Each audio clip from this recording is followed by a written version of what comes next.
Oh, Disturbing Behavior, Yep. 1998. I love this movie to death. It what would you call it? Would you call it like a Razor? Yeah. Yeah. It's Razor. Razor, of course, being I believe Rachel is the one. I love it when 90s movies try to invent, or not just 90s movies, but any movie that tries Think to about like invent I its think like own slang. Juno is using a lot of like fake slang, Yeah. and people are calling it realistic except for teenagers. Yeah, but still, there's whatever. Katie Holmes saying sounds Razor. I'm like, okay, I'm I could on buy it. board. I could buy it. I can buy that that character would say that sounds Razor. Don't even remember the context exactly. So this movie, I have like a pretty interesting. I'll call it an interesting relationship with. Uh, I thought I had seen it a long time ago. I was like full of shit. I had never seen it before. I just thought I had. It was like one of those, like you look at the That poster and you're Katie like, Holmes. yeah, I feel like I've seen that. But it wasn't until I started really getting into like the postmodern like 90s teen and slasher movies on the channel here, as you've seen, like covering Kevin Williamson a lot and We things did. like The Faculty and Scream. And in the comments, it's not just like one person, it's not just two people, it's at least like six of you who asked me like, what are your thoughts on Disturbing Behavior? Or you should really watch Disturbing Behavior. And that obviously drove me to watch Disturbing Behavior. It's one of the best recommendations I ever got. This movie does feel um, tailor made to like Sensibilities. my sensibilities at this like precise moment of like where I'm at, like and most interested in.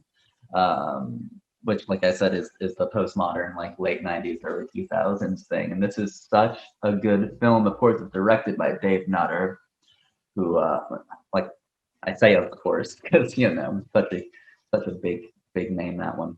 But he was a producer and director on the X Files, and I do feel like this movie is very much like Chris Carter meets Kevin Williamson. So there's like a lot of X Files here, and it's interesting because looking at the deleted scenes, I'm jumping around so much. Let me try to be a little bit more coherent. This movie is quickly becoming a favorite of the channel, and this isn't the last video on it, and it's not the first video either. But just first of all, I have Justin here from Stylus Substance. Why don't I be kind to my guests and just I had Justin watch it last night after quite a few past blue ribbons. And what did you think? I was really, really drunk. Um, I think I like it. I like it at the very least. How much I like it is another story, and I'm hoping maybe our conversation here will help solidify whatever my actual stance on this film is. I think first and foremost, the character who is Nick Stahl is named Gavin. Gavin. Right? Nick Stahl in this movie, and of course I know Nick Stahl from Bully and Sin City. He played the Yellow Bastard, pretty unrecognizable there. Is he in one of the Terminator movies? He was John Connor In the third one. Okay, yeah. So I know him from those. Kind of an underrated actor, Yes. honestly. Yes. Like I like to. I actually back when Netflix didn't have the rights to all these movies that they do now. I did remember seeing some like really bargain bin crappy indie movies, and I remember he stuck out to this. He really stuck out to me in this movie called Calamity. I don't think it's a very good movie though, but no, he stuck out to me. And then I saw him in other movies, and I like him in this. I think. Oh, he's the MVP. I think he's the best part of this movie. Honestly, he is the best part of the film. Yeah. And I like it's not just like relatability because he's such a cool character and I relate to him a lot, but it's that performance. And for these characters, I'm sure there's an actual like literary name for these characters. I just always call them the Mercutio characters, who are literally the source of all the life of the of like the first half. They have so much life. They explain everything that's going on. He almost acts like a. They have the most gravitational pull and charisma. Right. And then when they get cut, then they either die or become less relevant. or they're removed from the script. The movie or the text has to change and get much darker and much more fatalistic, much much more disturbing, actually. Of course, when Mercutio leaves Romeo and Juliet, his last words are like a plague on both houses, and shit gets tragic. But like, I like to think that like Sonny from The Godfather is a Mercutio character. The second he goes, shit goes downhill because had so much life and like so much Vigor. so much charisma, so much presence.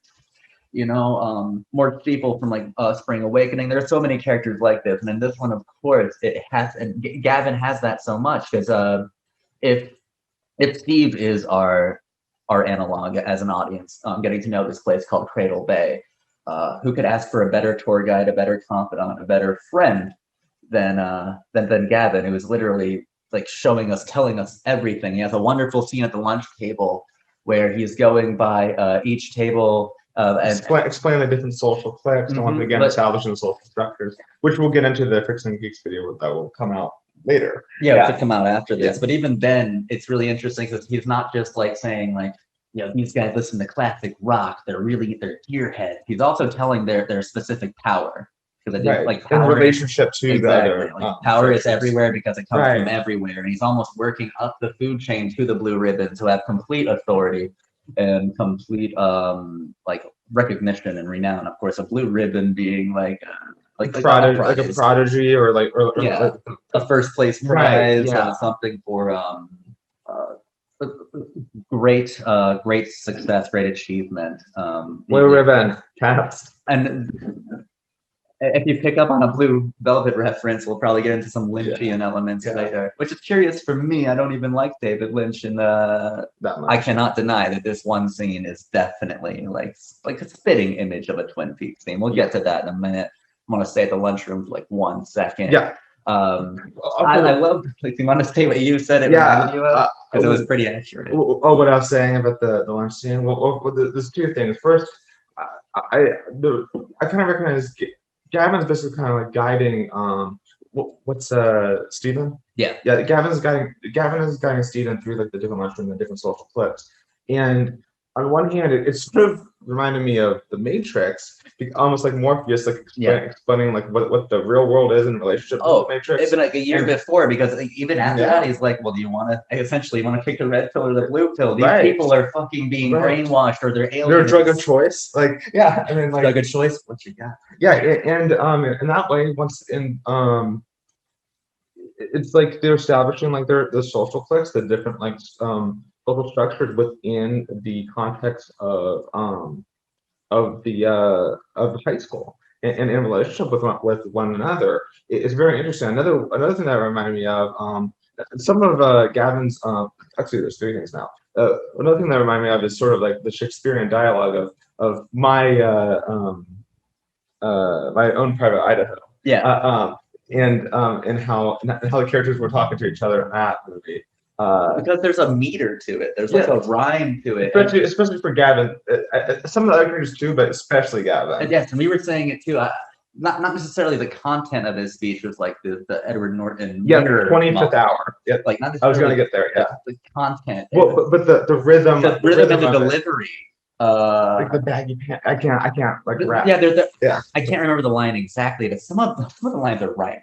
Yeah, like when they're around the room, it's like it's like a beatnik kind of way. Like it's almost like it verges on rap and poetry at the same time, and you get this like he is voicing what the order is once again, but he's doing it through like this like almost like this form of expression and his relationship with it. It's a beautiful scene, and it really is. Might actually be my favorite scene, honestly. It's one of the big standouts. I mean, Nick Stahl is such a presence in this movie that any scene where he is the main. It's like the desert or the real scene in Matrix. I'm telling you, it's in the context of high school. I like it. I relate to Gavin like a lot. You know, I think everybody sees himself as some sort of like an outsider, probably if they're not like one of the lucky ones, I guess. But I mean, Gavin's group was literally just him and like UV and Rachel. It wasn't even in the scene, but Freaks All Week was their thing. Freaks, No, I can't like really describe how much I love Gavin in this movie. Nick Stahl killed it. Absolutely killed it. Where is he in movies? I know he's got like personal struggles. I don't know enough about the personal struggles he has, but he was incredible. Probably still has all that talent, but seeing something like Disturbing Behavior, like a very, very cult movie. Like when I say very, very, I mean like low tier cult movie. Like not a lot of people know about this movie, Not in but the quality, ones but in that terms do. of like Oh yeah, in awareness. quality, I love it. I think it's great, but in awareness, it's very low. But the people who do know about it love it and like champion it. And a performance of like this caliber is inherent. Great character writing, great character. There are so many great parts with Gavin. I love him. Yeah, I don't know where to. Uh, every time in the original video, I did analysis of this too, and I was so fascinated and charmed by that scene. I skipped the entire opening scene where a dude like breaks this girl's neck while she's going down on her. Yeah. Like, and that's like pretty brutal. And that's actually where we first meet Gavin, like getting high and just watching it. Yeah, he's like watching unfold, and he doesn't confront the cops because like the cops were in on that. Like, I gotta keep my fluids. I gotta keep my fluids. Like, what would you say? Like, check this fluid, boy, or something. Check this fluid. Dude, it was even worse. I don't exactly remember what. It was something. But it was Fluid Boy. But it was something. It was like, Oh god, I can't exactly remember. But it was wild. And Nick Stahl's just hanging out with a dog, smoking a J. But it's such a but that lunchroom scene. That's really where I first immediately get fascinated with the film, because it really lays out the postmodernism stick. yeah. Right then and there, of going through the remember established social at that structure. of this moment, weird He society. even said something about social structure. And at that moment, I looked at Zach. I was like, okay, I'll pay attention to this. Yeah, exactly. I mean, Nick Stahl is like really. Gavin's pretty fucking intelligent. He's one of those. He's almost like a voice of reason and like point of view. Where like, Mhm. well, I guess like well, no, I'd say Steven is the point of view character, but he's a guiding. It's like Yeah. it's very much like Well, he's it's absolutely. like Virgil guiding Dante through Well, he's hell. such a Mercutio character. The first time you really hang out with Mercutio, he goes on for like 3 minutes about Queen Mab, which like still to this day, no one knows what the fuck he's talking about. But it's like so full of like passion and philosophy. Boz Lerman decided he was talking about ecstasy. And like, okay, that makes sense. He's literally going through a roller coaster of emotion. Like here, we have a huge monologue from Gavin as well. It's a postmodern text that's decidedly postmodern in nature. And it's just it has such a rhythm to that scene because it's like even punctuated by the percussion of UV saying "freaks so chic, freaks all week." Yeah, freaks things. and like yeah, I'm pretty sure if you look at like the screenplay, it's a poem. probably yeah. Like it's It's wild, and what better way to win for Gavin to win your heart over? There are there's like points of contention with the movie with certain deleted scenes, but here's the thing: I think that I really like the 83-minute version, mostly because I think that the stuff they removed is more X-Files in nature than Williamson, and the Williamson stuff, like inspired stuff, is definitely still intact.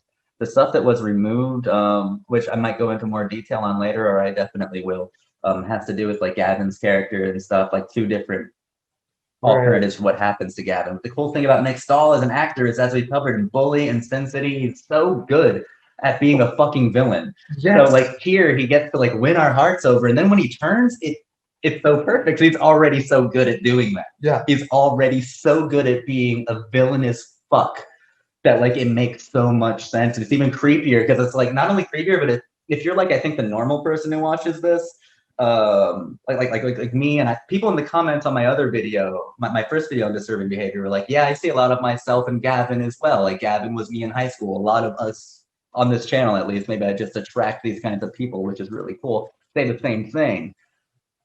That's such a cool thing to do to an audience, to get you to relate so heavily to a character and then like implicate you in villainy by like having like your like the person you chose as your double like lose all identity, like lose everything and become like possibly. That's why I like the original ending like so much. The greatest instrument of authority, of this conformity, conformity. Yeah. That's why I like the original ending so much, when he goes to the inner city school and like starts preying on these kids as a student teacher, as opposed to that's the new ending. I'm sorry. The original ending is it's like he gets shot a bunch of times and gets reprogrammed and talks about wanting to meet Trent Reznor or something. It's a bit too comedic, but it is funny when Nick Stahl gets shot like 3 times by UV and he's like, 3 fucking times? You're gonna shoot me 3 times? Wow. Like it's funny, but I would much rather prefer Nick Stahl being like doomed to perpetuate conformity for the rest of his life as the ultimate instrument. Because they heard how like how succinct and exact and like convincing he is with his words and charismatic. Like he'd be a great instrument of conformity. So I prefer that, Yeah. especially there because they are exploiting an inner city school. It does all the late '90s tropes. So we're in the inner city now. So yeah, and I think like also like because this is a sci-fi, we could say. No, it does have slasher components and qualities, though. I mean, like Yeah, people get I axed would off I in the would same call it time. like a slasher thriller. I mean, it's hey, very much like the faculty. we that came out in the 80s. we're calling Charlie Chaplin acting as slasher, so why not? True. True. But I guess like kind of what I'm thinking is like a lot about this is almost like conforming kids to repress like their own individuality Oh, yeah. and conditioning them to kind of like think within like sort of hive minds. Like yeah, there's the social groups, but those social groups they have their own individual identities, but basically otherwise they just wouldn't. I think that like conformity of this extent, this kind of nationalism, this kind of Yeah. exceptionalism is antithetical The whole to the the whole postmodern human condition. the whole blue ribbon like Yeah, it's antithetical to the postmodern human conditions. It's like these kids, the ones here, like this wave of test subjects, of experiments, of blue ribbons, they lose their minds and get hyper violent, self-destructive, or just lash out on everybody whenever they get sexually aroused. But this is just the first wave. Yeah. They go to a mental hospital and they see like earlier Well- test subjects who that's not what happened to them. They just lost their fucking minds, including Caldicott's own daughter in there. Yeah, in some ways, like maybe some crossover here with like Clockwork Orange. And, Yeah, and, oh like, no, there is. Yeah, but except this is more just like individuality. Yeah, and you can see that actually like it's commentary on like the way that they even like reference like Pink Floyd, like teachers leave the kids alone, and the way that the education system and also not just education system but also parents and different social structures sort of like strip individualism from children. You get towards the Yes. beginning, you get towards the beginning where Stephen's sister is wanting to talk about their recently deceased brother. I don't know if it's recently deceased.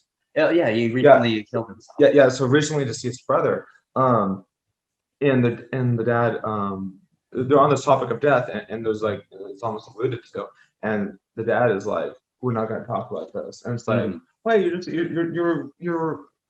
It's almost like you're repressing the emotions, and that stuff is going to be bottling up, and that's going to be exactly. weapon. And I think that like in a postmodern against way. the parents eventually. Oh no, absolutely. And I think that it's speaking against like insincere reconstruction because I think like the cool thing about postmodernism is that well, it's not. Well, I think it's not really even true like reconstruction because I feel like it's not really deconstructed. No, I think it. No, the film, yes, but the Yeah. actual like experiment within the. Well, I mean, I'm pretty sure that Steve has deconstructed the death of his brother, and he needs to like make something sincere out of that death. So does the entire family. And the insincere way of moving past the death is obviously not only repression but exceptionalism, like thinking that that you're different or special for moving beyond that. We saw the way that they brainwash the kids. They see words like blue ribbon and special and like American flags and like football and cheerleading, like all this stuff of conformity. Oh, with the is probably the most experimental, insincere way to live life.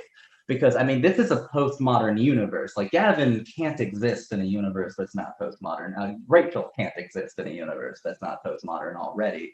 And I think that like, Steve is drawn to these people because he's deconstructing his life right now. But like the insincerity of the solutions offered by parents, by conformity, by government figures, by science, even by anything, is just insincere. I think that sincerity is found. And if it's not insincere, it becomes insincere by the condition. Yeah, exactly. By the cultural condition. I think that's like pretty fascinating. It's that's a pretty fascinating thing.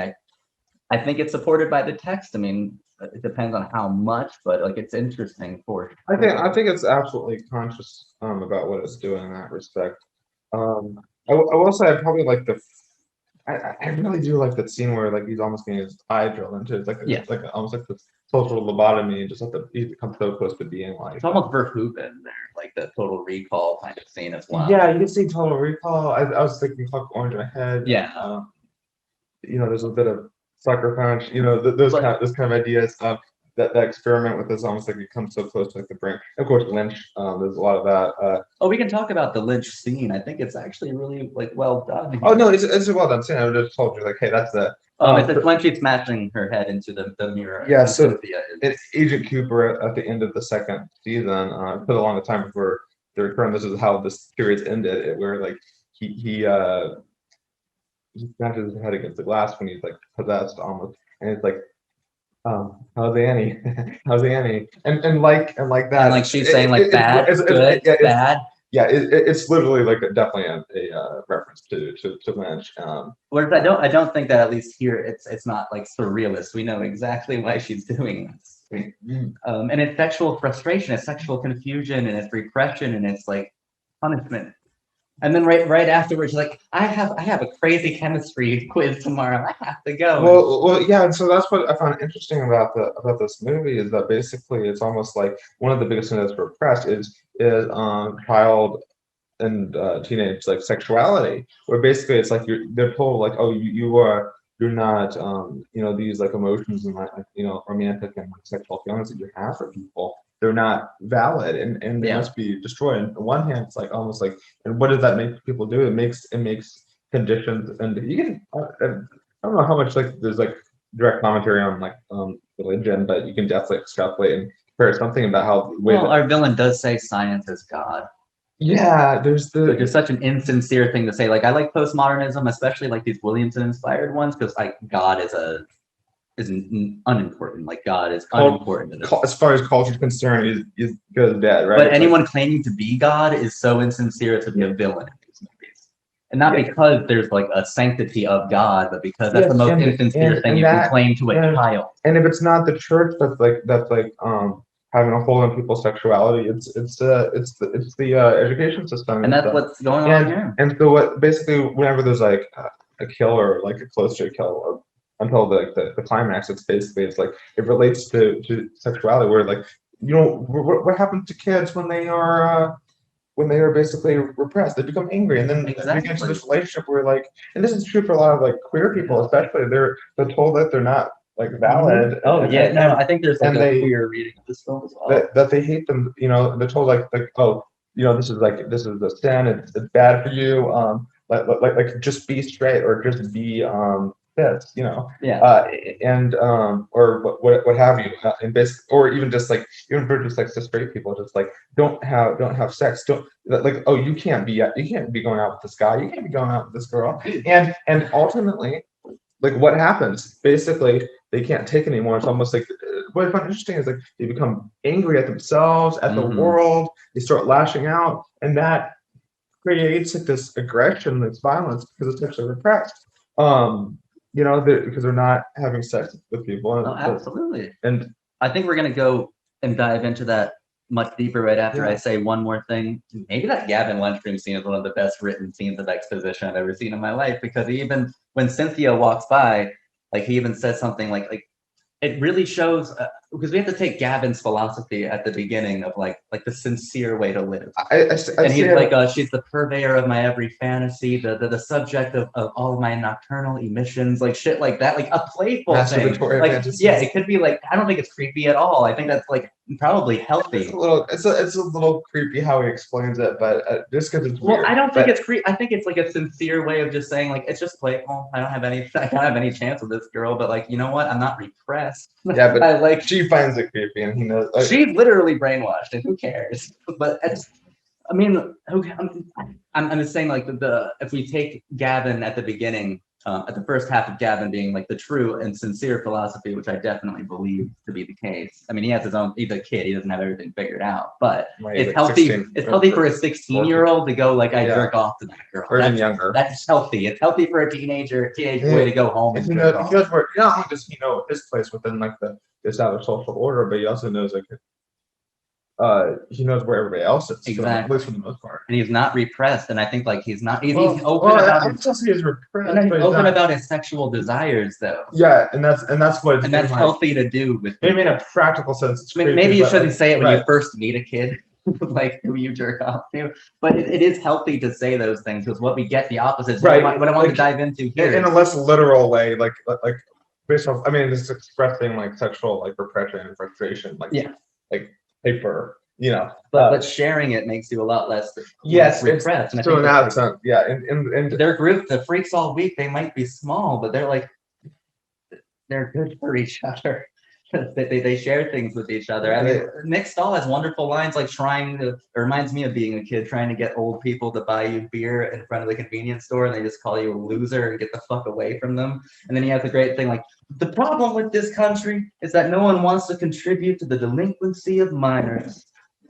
I'm like, hey man, you got like a philosophical point there, a good attitude. But that's like I said, it reminded me of like my own parent and like yeah. there's This kid, I love that he's in this kind of movie. I love that this wave had a Gavin. then subtextually also like freaking but geeks and The stuff. most disturbing stuff here is when you were talking about like when they lash out and get violent.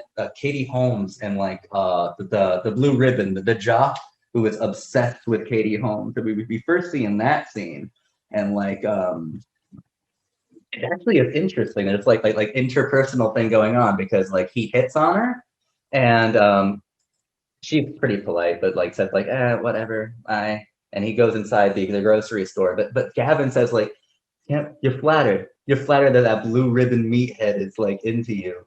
And like she gets kind of mad at him for saying that because it's kind of truthful. Well, what's almost like this like subconscious like inferiority complex was almost like you may be sort of content within your social group, but at the same time, because of the way that society has conditioned things, things are seen. Oh yeah, she's not to blame for that. The hierarchy is it's almost like intuitively you just think that like, oh, these people are better than. Oh, you can, yeah. I mean, okay, I didn't go to high school. I was homeschooled, but like I interacted with a lot of high schoolers, and I felt like this sense of like inferiority based off of being homeschooled, and in that way I was sort of like this outsider sort of, but at the same time it's like when I went to college I'm like, it doesn't matter.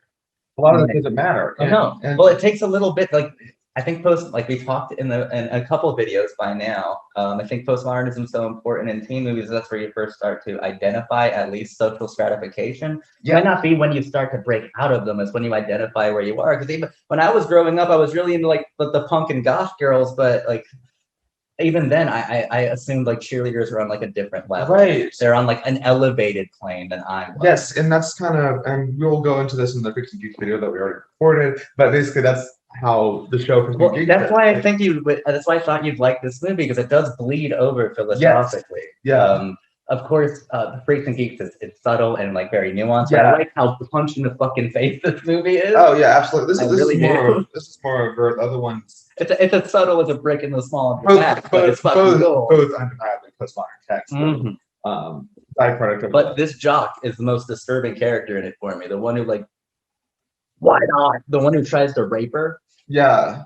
Yeah. The one who like is standing in the grocery store and is just like checking her out and like sees her ass and her belly or stomach, and then like just fucking freaks the fuck out, crushes some milk and just rips some dude's septum piercing out and beats the shit out of these two guys. And of course the cops are complicit in this.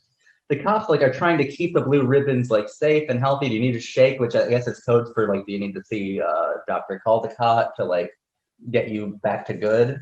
That's how cops are. That is absolutely how cops are. They have to protect those blue ribbon members of our society, over the punk kids like that. Exactly. And I think that's such a good scene, but that boiler room scene is so disturbing.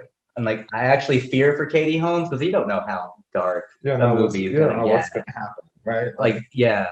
And the performance, I don't know who played that jock. I'm sorry, but whoever that was did really well too. He's like just like so unhinged, and there's about so much repression, and like and he's like roping Katie Holmes, he's sexually assaulting her in that boiler room, and we have like the janitor who's pretty cowardly until the final moments of his character. Like he doesn't stop it. Remember, he just stands in a corner and a rat sets off the noise. Yeah. The janitor didn't even like it was. Yeah, it was like a Saving Private Ryan moment with Jeremy Davies standing outside the room with Adam Goldberg being cooed to death by a fucking German asshole. But like, but he's kind of been like passively observing other things too. and then not Yeah. really, people just calling him like ableist things, and it's like, but This character in particular, Yes. this guy is the one who calls him like R slurs and stuff Yeah. all the time. He says it as he walks away, and but it's got the weird comedy that I love too. It's got yeah, it's got, yeah, but then The also jock is but- doing but that. I'm not being that's not an ableist thing. If you watch it, the jock has heard some weird noise, and he's Yeah. like having like some weird electronic breakdown, and he's like, I yeah, wasn't making fun of ableist stuff. yeah, but the you weren't being ableist. But the janitor himself, like that's sort of like performative though, isn't that? It's absolutely Like, performative because he's doing a Burgess Meredith impression. He's pretending to be stupid, and I don't think he's talking like that in that last scene before he drives off the cliff. I think he's been like talking quiet. normally. Yeah, he's been like quiet, and he's like kind of like acts. Well, it shows what you have to do in conformist societies. Like the worst case scenario. Well, worst case scenario is One flew the cuckoo's nest. With yeah. He's with the Native chief, American, he's the yeah. chief, yeah. Oh my God, he absolutely is. Like, but he does have a lines like you have no idea what you find out when people think you're stupid, or like, I mean, he's saying stupid to survive, Right. essentially, to keep his postmodern individualism, because that's what's most important. Even if you can't express it, it's even more important to like hold on to it. Like, even if it's held on to in secret, it's better to do that than to not have any soul at all, but to be praised by all. Like, that's such a cool, like, rebellious kind of thing to say. And Steve finds out he's really smart because he reads Slaughterhouse-Five, which is like a wonderful way of teen rationalization. And contextualization of postmodernism. True. Yeah. No, true. Kurt was. But geez, my lord. I mean, that scene is wild. With Katie Holmes in the boiler room or the janitor room, whatever. It's where the freaks all week go to smoke cigarettes and apparently leave like little DVDs, like in case they die, and leave it for each other. That's where Katie Holmes finds the Nick Stahl DVD. Well, where Nick Stahl does say like the Blue Ribbons like want a specific kind of like person. They don't want UV, like pigmentally challenged, an albino character in this. Like they don't want. So look out. They want people that can conform, exactly, and not, basically. Like, and like has the potentiality. Gavin's a perfect candidate. The potentiality to be like normal, and not freakish. Gavin's attractive and he's handsome as handsome as fucking maybe like an exaggeration, but like he's handsome, he's extremely smart, and he's very well spoken. He's like a perfect candidate. He's malleable. Exactly. That's why I love the studio ending, I guess, so much still, is that like he's the one, he's the instrument, he's the one who's going to go to these schools now and prey on these kids, because he's the most convincing. If you can make him use as a malleable tool of conformity, if you can make the ultimate symbol of rebellion become the ultimate instrument of conformity, my God, he'd be unstoppable. Right. Like that's to me, that's a lot more sinister and dark than having him die there.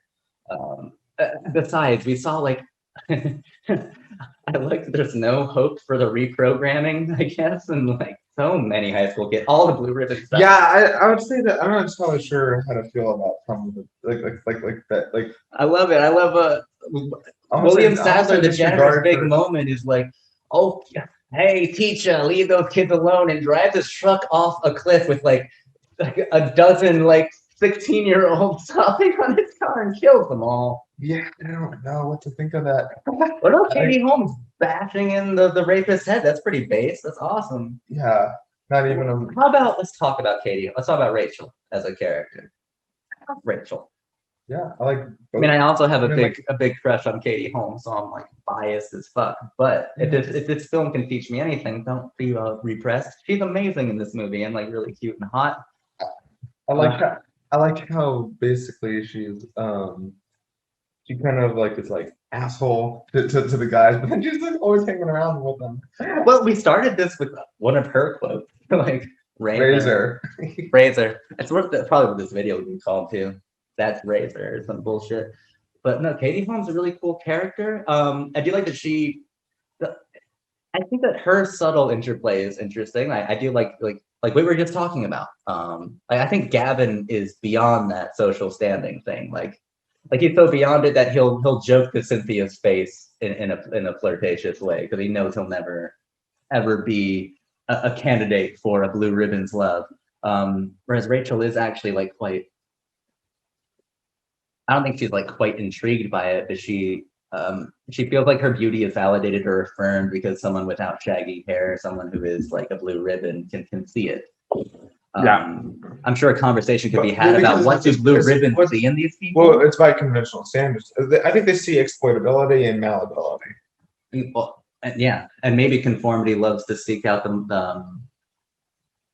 well, I mean, it's like the beast with many heads kind of thing, but like likes to seek out like they like challenge, they like competition as well. They like Well, something well, that's I think a lot of it's impossible. almost just like, hey, hey, listen, like you guys, like you can be one of us, Yeah, and it's like you don't have to be an outsider. Um, but at the same time, it's also like, what do you get like with this like really toxic, like kind of like it's true. Like privilege, in the like- deleted scene, there is a bit more like with Nick Stahl's death, where he is going like, "Why'd you have to come and fuck all this up? I was finally fucking happy. I was finally content and like I had confidence. I looked good. I had good friends. I had friends. Like stuff like that. Like so what you're saying definitely is supported by a deleted part of the text for sure. Like it's there. It's there completely. I think Katie Holmes did like a pretty cool performance. I love seeing her as this rebellious, punky little gothy alt girl. She's fun. And she's I don't know, what did you think of her? She's cool. She's cool, yeah. She's cool. She's a Razor? She's Razor. I should have said that. Yeah, yeah. She She's needs to Razor. get onto this. She's Razor. I like James Marsden too. I think he's a very stock character overall, honestly. I think he's a stock character for half the movie, but then when Gavin goes, he has to step up. I guess, but I think it's just see it as like as a stock character stuff. I mean, I don't like when his parents reveal that they honestly, I think the best scene with him is when he tells his parents like, oh, we should talk about this. That's from the beginning though. Oh, the beginning. I like the scene later on. Where Well, he actually I do explains, like that one too. I do like that one like, what about what I want? That part where like his parents reveal that they sold him out to Caldecott because they don't feel like he's transitioning well in this new place, or they don't feel like he's gotten over the death of his brother. I'm sure that that's the underlying theme. Well, yeah, it's just about like we need to repress and let them conform. But so it's like, hey, we are human beings, and maybe we don't want to be held down by the boomer generation. And like we don't really get much information in the regular version about why the brother like killed himself, but I'm thinking it has to do with some sort of existential dread, existential dilemma. Because in a very postmodern way, whenever Steve has flashbacks of his brother,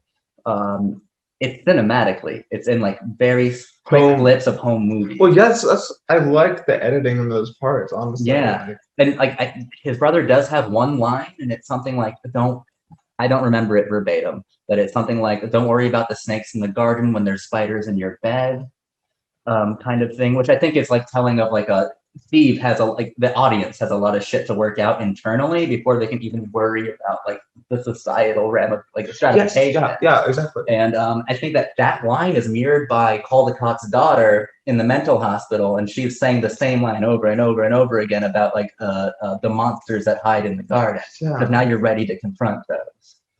I think that's a moment of revelation. That that actually reminds me of and I think this is a good transition to sort of talk about Lynchian elements. And by Lynchian, I know people throw that around a lot, but I think there's direct references to Lynch. And Monsters in the Garden, if you think towards the beginning of Blue Velvet, arguably his best movie, is definitely his least surreal. I would say that. The opening, I think it's an opening credit, the opening scene basically, you see like you see kind of like this almost too perfect suburban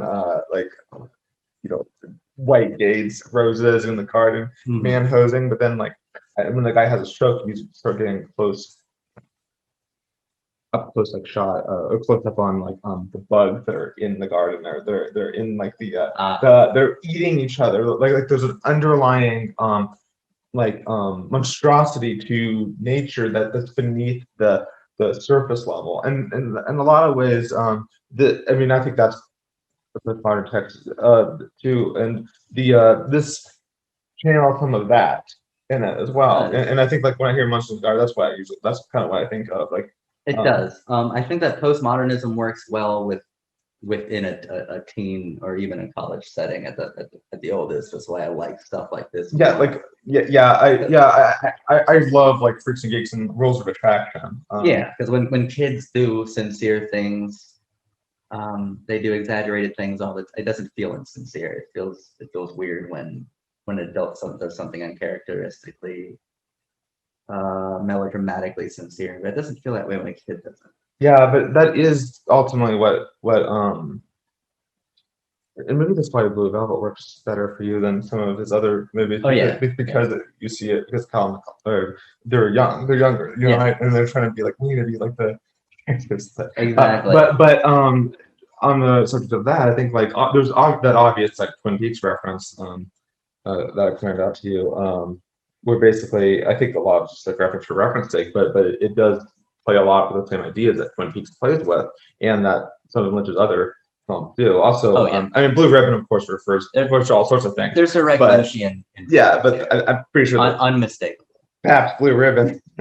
I mean that you can argue. I will argue that Um. Heineken, fuck that shit. Pabst Blue Ribbon. Well, then I mean then it's also one of the only times I've ever seen someone take after Williamson with Lynchian methods. And Yes. I think it works really. Yeah, really well. I think it works well, and I think that ultimately, like, yeah, I could definitely see a lot of what I know about Williamson in here as well.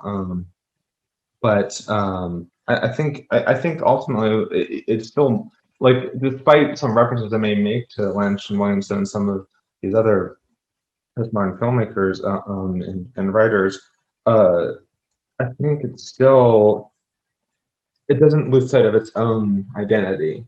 No. And I think that that's ultimately probably what made this is one of its such Well, strengths. there's a very strong part of its identity too that is in debt to the X-Files. I haven't seen it, so I won't know.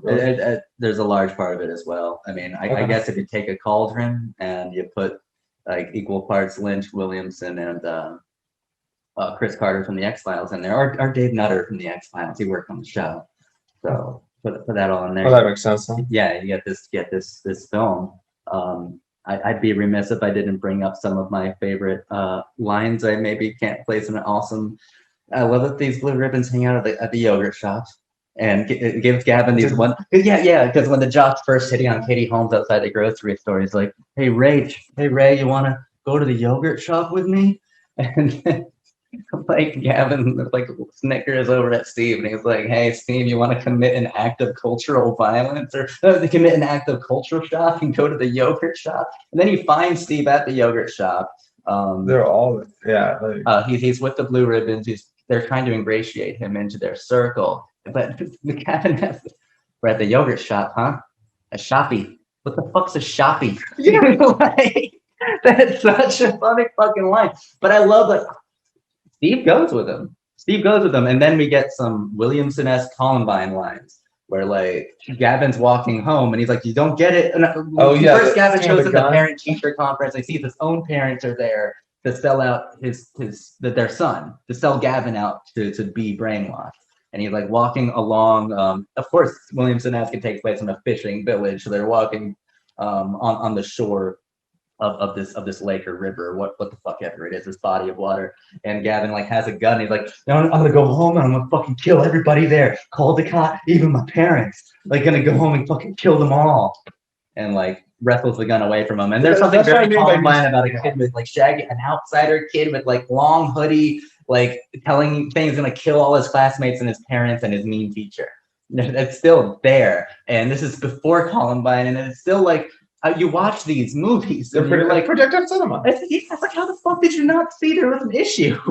Like, well, because we weren't quite there yet, but ultimately that we look back at same thing with 9/11, like and these other different shifts in culture, like they're ultimately influenced by media. It's a wonderfully acted scene. I do love Nick's. Don't fucking leave me here. You can't leave me here alone. And of course, that's the night that he gets, all intents and purposes, he dies that night. We don't see Gavin again in the 83-minute version. Yeah. We see this other, of course, Nick Stahl, great villain actor. We see him do what he's best at. Yeah. And used sparingly too. He's in like 3 scenes after. Right. And I don't know. There's something, I don't know. Nick's, imagine this movie without him, and it's nothing. Yeah. It's not even worth really discussing. Yeah, and I think that's sort of why I wasn't as big on I like the ending, but I wasn't as big on like the climax of the film, like the third act. Yeah. Because You like the denouement, the ending of Nick Stahl going to the classroom, yes, not the there's actual. definitely fucking well, yeah. I mean, I did like also like the montage with there's the things I liked, but I kind of felt like as far as like the film goes and the way it's edited, there's a lot of good editing in moments, but I think that it's like I feel like it almost goes like this line, and I feel like it could really have taken off a bit more, like in what it was doing, I guess. I love the film. And I'm not as big on like the janitor character also because I feel like even if I think that I wish it were I mean like we were saying a bit ago, like I wish it were a bit more kid centric in terms of like more focusing on it. I feel like he had too much of a part. As if like there's hope for like the adult Right. and I don't know. I maybe would have liked to see more with Catherine Isabel, Steve's sister, which seemed to mean so much to Steve. Well, I mean, there's always all these scenes, right? There's like a whole 20 minutes. I don't know if there's any with Catherine Isabel, who was a big figure in cult horror. She was in Ginger Snaps. Of course, I will say, of course, for that, unironically. Which his sister goes on to be like a pretty important cult horror figure. I would have liked to see more of her, especially since she's like very clearly about to be preyed upon by the blue ribbons. Yes, she gets like a blue ribbon wrapped around her wrist. Oh, yeah. When Cynthia's over at her, What Cynthia says like, "Your sister's very special." It's almost like it's like a symbol, like to signify like some kind of like cult, like oh, this is the one to. Yeah. You know what I mean, it's like she's been marked in a way. Exactly. Or like with demons, it's the same kind of thing. Like that's how I saw it. And then with the whole cult, and by cult now I'm talking like cults, not like cult. The cult film, but it's also I'm talking like underground things, and ultimately it's like it reflects sort of like how institutions have the cult itself, how institutions have ulterior motives and to possess power. All figures of authority have ulterior motives, but like in a postmodern way, there is a good use of power. And I think Steve needs to realize, and what he does realize is that he is a powerful person, that he is powerful as an individual. Yeah. Exactly. He can't worry about the snakes in the garden until he deals with what's inside of him. And he realizes through this film, with the help of Gavin, with the help of Rachel, that he is powerful simply by being sincere. But by protecting that which matters. Maybe that's the new sincerity aspect of that. Yeah. I love this movie. Reconstruct. I think it actually works in postmodern text. It's not as nihilistic as a lot of postmodern films. I think there's a lot of quality to it. I guess there's just some things I just don't. And maybe part of that comes from the director. Maybe it's not quite maybe I feel like it's not completely realizing how the director wanted, and maybe that's true. Yeah. And maybe I would have liked to see like where we were looking in the reading at some of these scenes, but maybe I should see like one of those fan edits or like. Yeah, I mean, there's probably definitely worth seeing. It's just kind of like as an alternative, like way to look at this text. I have a weird way about it because I do think it's also fascinating what studios, since it's a studio project. Well, once again, I do think it's fascinating what studios deem worthy of being sent out there, and we're sent this, which is like almost like inflammable material. Like there's like a lot of like crazy fucking. There's a lot of things in there, but I also felt like some of it could have been like the studio's ending. I think is crazier. Has crazier implications. I do think that I do think that ending is good. But I would like to see what the director was thinking instead. That's actually available on YouTube. It's really just Nick Stahl dying. Okay. Which I think defeats the. And there's the very sinister ending of the studio version. It's Nick Stahl dying, and as he's dying, he's reprogrammed, and he just says shit about wanting to meet Trent Reznor. Yeah. Like I'm not kidding. I'll have to watch it in context. Like it's cool. You get more Gavin character from it. That's where he's also saying like, "Why the fuck did you have to fuck it up? That was finally blah blah blah."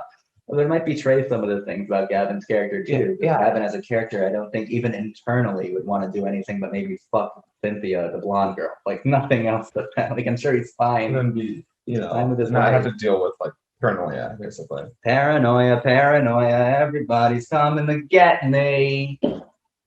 Yeah, and that great song in there too. I love this movie, and I'm glad I got to show it to you. I think it's good.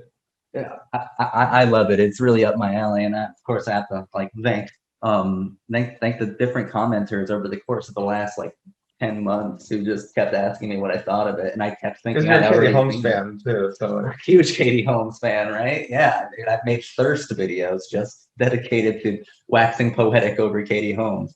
and I'm in the camp also that thinks that she's better than Christian Bale in Batman Begins. She is. But she isn't even saying that she's that great in it. She's just Yeah, she's not, but like underrated, undervalued, and not her given- career was ruined by one of the most powerful men in Hollywood. And I don't understand why we're. Yeah, let's all go see the next Tom Cruise movie. Let's just go have fun with it. Yeah. There's more purity in Katie Holmes' eyes than there is in Tom Cruise's entire body. But what? No, hold on. Just want to say thank you for watching the video. This is your cult boyfriend. This is Stylist Substance, and I love this video a lot. And this isn't even the last video we're gonna make on this this film. So stick around, and glad you've been watching the videos and enjoying the content. I've been enjoying talking about them, especially in person here with Justin. Thank you so much for watching. Stay Razor. Pabst Blue Ribbon. Heineken, fuck that shit. Pabst Blue Ribbon.